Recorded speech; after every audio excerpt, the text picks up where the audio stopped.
Why even a moderate left-winger 5 or 10 years ago is today considered a right-winger. The Overton window shift. After mentioning the Overton window in a previous video, and after thinking about it a bit, I realized that how I explained the Overton window, although basically factually correct, did not tell the full story. I've therefore decided to devote this video to trying to convey a better understanding of what the Overton window is, what it indicates, and how. Okay, so in my last video, I explained about the line with a 0 point in the center and points to the left and to the right of that. I also explained about the window covering the line through which a section of the line could be seen. That was basically where I stopped. I'd like to take the time to show you that because of the Overton window shifting all the time, people who consider themselves to be close to the center point of the line, or otherwise known as centrist, are not always thought of as that, depending on where the Overton window is at the time. Let me explain. I'm sure all of you are familiar with a fellow YouTuber, Ronaldo Gous. Now please, Ronaldo, if you are watching this, I'm only using you as an example here. This is in no way a dig at you of any kind. Okay, we all know that Ronaldo often refers to himself as a centrist leaning towards the left, and that is the only reason why I thought this was a good example. That puts him very close to the center of that line. Ronaldo has been saying the same thing for years, and there is absolutely nothing wrong with that. However, I'm going to show you how even though Ronaldo has claimed for a long time that he leans to the left, he is today considered to be a right-winger, in my opinion. He might disagree with this, but let me explain.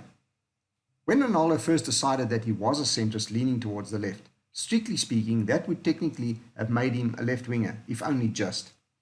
At the time, the Overton window might have been directly over the center point, and his claim would have been 100% correct. However, over the last few years, the general feeling globally has been more a leftist approach, with the liberal movement that has become more popular.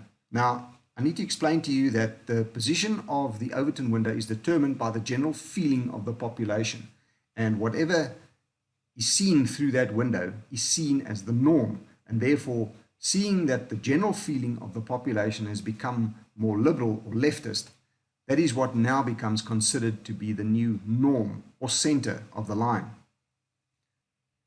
The effect of this is to shift the 0 point on that line while leaving the people on it behind. The result now is that those that previously considered themselves as left-leaning now find themselves on the right side of the 0 as seen by the majority of people, the general feeling of the people. This is why, in my opinion, because of the shift of the Overton window, specifically in South Africa, because here the shift has been quite severe over the last 15 to 20 years, Ronaldo now actually finds himself on the right, or rather, he can maybe call himself now a right-winger leaning towards the center. Yeah, that would be more correct, because of the shift of this line underneath him. This, of course, has the same effect on everyone, no matter where on that line you previously were. If you were a pretty conservative person that was definitely right-wing 10 years ago, you might now be considered to be far right or even extreme right. And of course, there is also the dreaded radical right. At the same time, people who were on the further left ends of the line are now not considered to be either far left or just left, not extreme left, but far left, not radical left anymore, but rather extreme left. At the same time, the radical left or the extreme end of the line, whatever it was called, is now vacant. It leaves, or rather by the Overton window shifting, the line shifting, it creates a new vacancy at the end of the line. Now, what this creates is a position for crazies like Julius Malema of the EFF, and Dile of the BLF, etc. You can see this globally as well by observing the absurdity taking place worldwide with the mass immigration drives of the left-wing liberals, the emergence of ridiculous politicians like Alexandria Ocasio-Cortez. I mean, if you listen to her speak, it is quite obvious that she has no clue what she is talking about, yet she finds support amongst the populace. The whole populace is moving towards that liberal left, and they just find whatever she's saying to be in line with what their beliefs are, and therefore they support her, even though it is plain to see that she's talking absolute rubbish most of the time. You only have to look at the mainstream media these days to see that the Overton window has moved quite considerably to the left. The mainstream media has also had a huge hand in creating this shift. This is only an example, and I know that Ronaldo would like to keep calling himself a centrist leaning towards the left. But in reality, or rather the reality is that he has been left behind by the Overton window and has actually been moved to the right by the average feeling or mood of the population. I hope that this explanation sheds some more light on what the Overton window is and how it works. I hope it also answers the question asked in the title of this video: why even a moderate left-winger 5 or 10 years ago is considered a right-winger today.